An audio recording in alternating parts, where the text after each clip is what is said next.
name is Mark Gatlin, and I am a two-term and present Grants Pass City Councilor.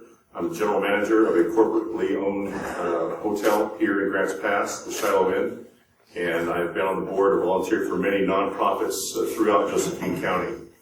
This has given me great experience in budget matters, being a team leader as well as a team member, and building a consensus as well as problem solving.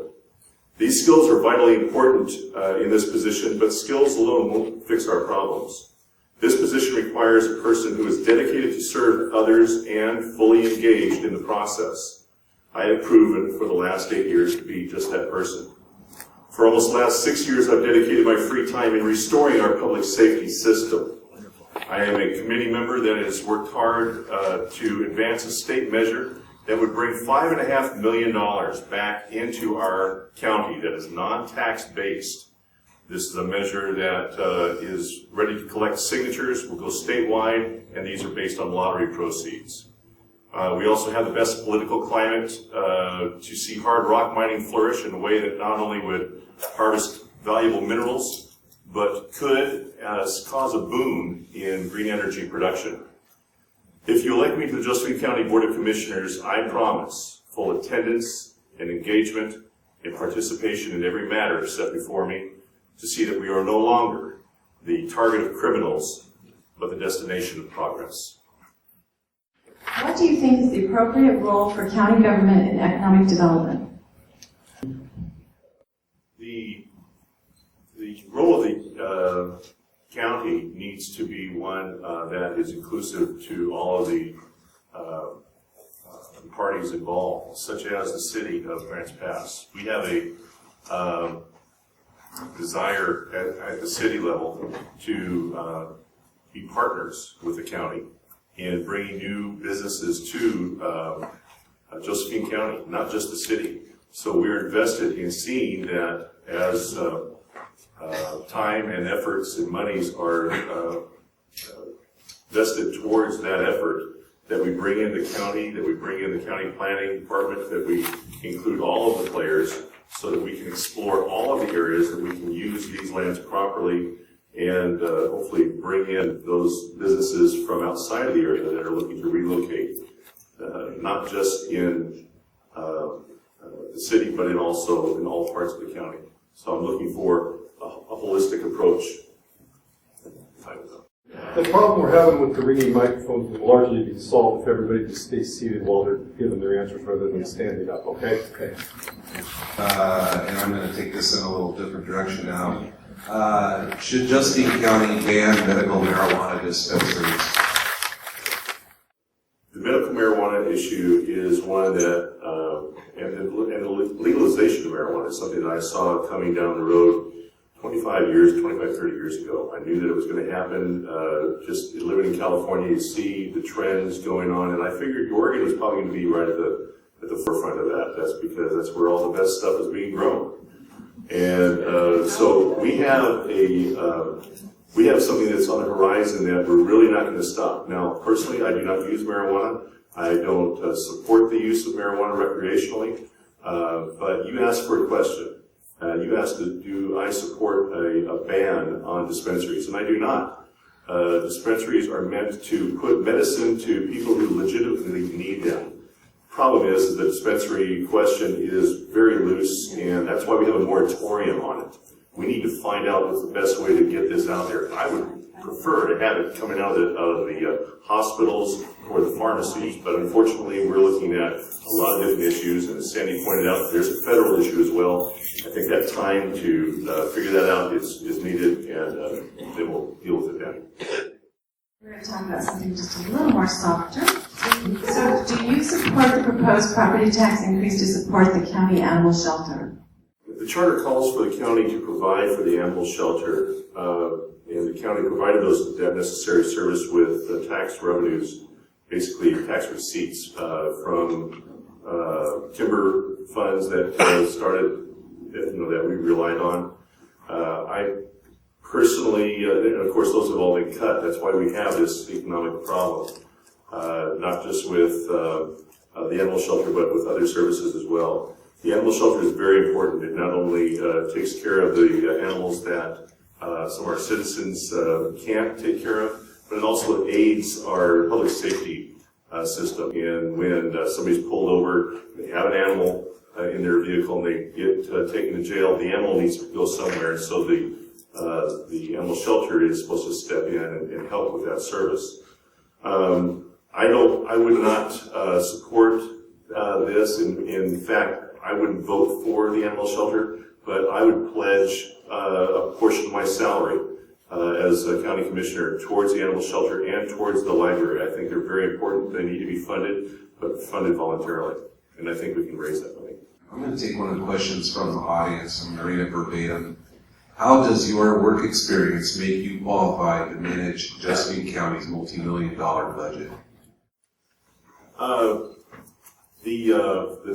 You said it well when you were asking how do you manage this budget, because in reality what I'm doing right now as a general manager is managing a budget and managing a business, and that's exactly what we're talking about. I started in my retail business in Colorado Springs, a successful retail business. It started in a flea market, went to home sales in the greater Denver area, south to Manitou Springs, and then negotiating a contract in a high-end mall there to then brought me here eventually to this area and to a hotel that had 7 years of negative growth and receipts. And our first year we turned that around, saw a dramatic increase. In fact, to the point we were completely in the black, and we're seeing a continuous growth for these last 3 years. I believe I have the skills that it takes to look at the whole picture, see where our strengths and our weaknesses are, and make the proper calls. Okay, we'll now give each candidate 2 minutes, since this is the most important issue in the county on this ballot, to present their own ideas for public safety. I was a volunteer for 5 years at the Josephine County Youth Shelter, and which was closed down about 18 months ago. This was a shelter that took in kids that were in danger through no fault of their own, need to be taken out of the situation where they were because of the closure, because of the funds that are no longer there. These kids are now on the streets. There is no place for them, and they are victims to the elements that the streets produce. This levy, as I said, I support, reopens that shelter. It reopens the jails. It gives the county and it gives the city, it gives our public safety system teeth to take care of our children and our vulnerable citizens. And I don't understand the blowback on this when you have a necessity. Yes, I understand that the pain that comes with paying these taxes by some of our folks, but this is a temporary measure that I hope to sunset early with the passage of the Local Lottery Control Act. But the pain of the payment, as opposed to the pain of the crime that we've seen, it doesn't compare.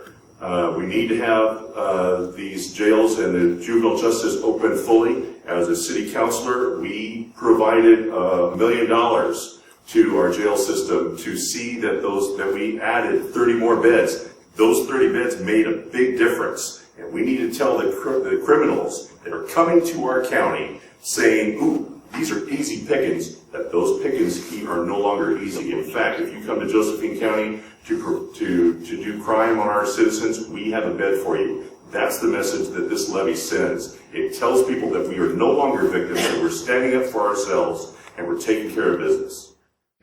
All right. Most of the candidates tonight have voiced not only opposition to the jail levy, they voiced strong opposition to the levy. My question to you and the rest of the candidates tonight is, if the levy passes and yet you're elected, what are you going to do about it? I'd shout hallelujah if we get this thing passed. It's something that we need to do. I do support it, and the money that is going to be saved, as Sandy said, needs to go to the sheriff's office.